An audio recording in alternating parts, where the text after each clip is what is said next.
जरा सोचिए, क्या कोई कानून ऐसा हो सकता है जो किसी गुनाह के होने से पहले ही किसी को अपराधी मान ले? सुनने में अजीब लगता है ना? पर भारत के नए क्रिमिनल लॉ में यानी भारतीय न्याय संहिता में एक ऐसी ही धारा है। आज हम इसी दिलचस्प कानून की परतों को खोलेंगे। यह है बीएनएस की धारा 61, आपराधिक षड्यंत्र का कानून। तो सीधा सा सवाल, क्या सिर्फ किसी क्राइम की प्लानिंग करना, दोस्तों के साथ बैठकर कोई योजना बनाना भी अपने आप में एक जुर्म है? और इसका जवाब कानून की नज़र में एक बड़ा हाँ है, बिल्कुल। और यही है आपराधिक षड्यंत्र के कानून का पूरा सार, कि किसी गलत काम को करने के लिए सिर्फ रजामंदी दे देना भी कानूनी मुश्किल में डाल सकता है। तो आज के सफर में हम क्या क्या देखने वाले हैं? सबसे पहले समझेंगे कि आपराधिक षड्यंत्र आखिर है क्या, फिर देखेंगे कि इसके मुख्य तत्व क्या हैं, पुराने आईपीसी और नए बीएनएस में क्या बदला है, इस पर भी नजर डालेंगे। एक बहुत ही मशहूर केस है नलिनी केस, उसे भी समझेंगे। और हाँ, सजा क्या है, और आखिर में ये कानून इतना जरूरी क्यों है, इस पर भी बात करेंगे। चलिए तो शुरू करते हैं सबसे पहले और सबसे अहम सवाल से। बीएनएस की धारा 61 के हिसाब से ये आपराधिक षड्यंत्र आखिर है क्या भला? कानून इसे कैसे परिभाषित करता है? देखिए, कानून इसे बहुत सीधे साधे शब्दों में समझाता है। जब दो या दो से ज्यादा लोग आपस में मिलकर किसी गैर कानूनी काम को करने के लिए या फिर किसी कानूनी काम को ही गैर कानूनी तरीके से करने के लिए बस राजी हो जाते हैं, एकमत हो जाते हैं, तो बस उसी पल आपराधिक षड्यंत्र का जन्म हो जाता है। तो यहां पर जो सबसे जरूरी शब्द है वो है समझौता या अग्रीमेंट। और ये जो स्क्रीन पर है, ये सीधे कानून की किताब से बीएनएस धारा 61 का हिस्सा है। अब इसमें खास बात क्या है? वो ये कि परिभाषा और सजा दोनों को अब एक ही जगह, एक ही धारा में डाल दिया गया है। इससे हुआ ये कि कानून अब पहले के मुकाबले ज्यादा साफ और समझने में आसान हो गया है।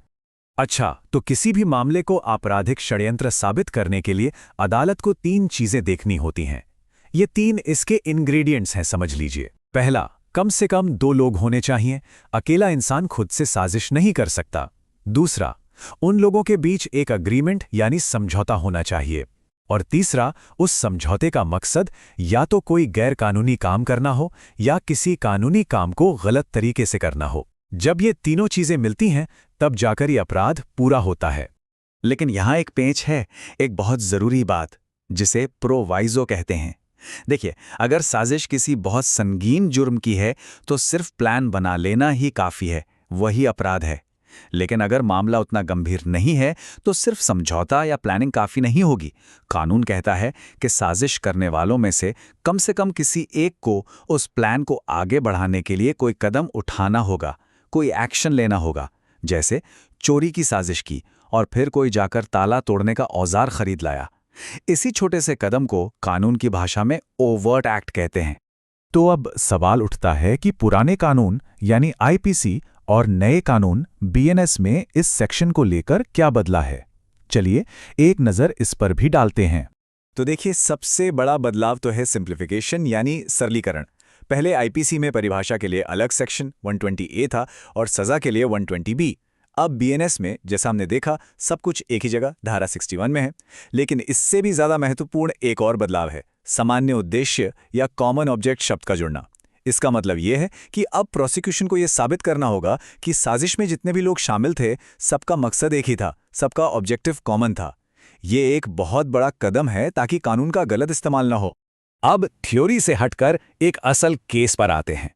एक ऐसा केस जो इस कानून को समझने के लिए एक मील का पत्थर माना जाता है। नलिनी बनाम तमिलनाडु राज्य। ये मामला भारत के पूर्व प्रधानमंत्री राजीव गांधी की हत्या से जुड़े षड्यंत्र का है।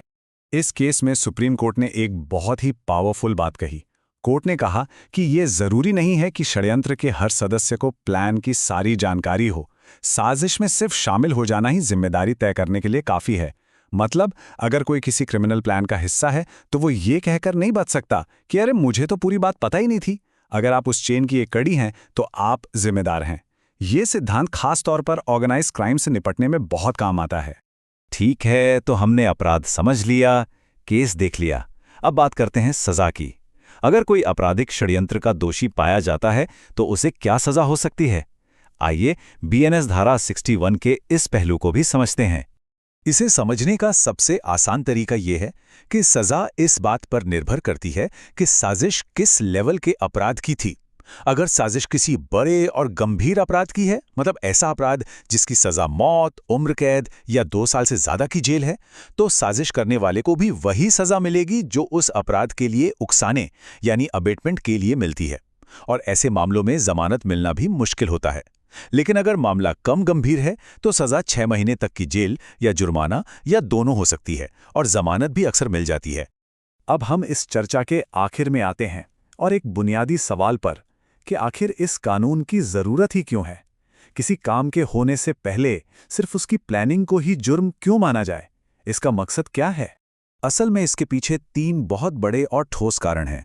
सबसे पहला है क्राइम प्रिवेंशन, मतलब अपराध को होने से पहले ही रोक देना।